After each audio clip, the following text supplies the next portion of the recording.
Good morning, Brother Sandro, ang ating chef. Good morning.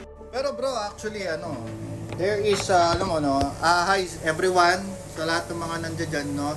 Everyone, here's a reminder, no, that hit me that hard this day. Yung tubig.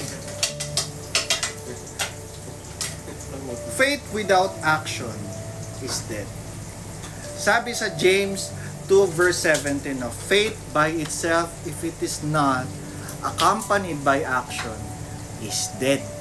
Alam mo yun, parang sinasabi mong I believe in God, pero wala namang pagbabago sa lifestyle mo. Hindi obra yun. Faith is proven by how we live.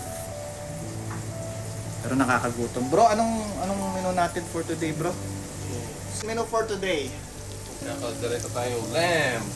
Wow! Lamb of God who takes away Yung pala yun. sins of the world.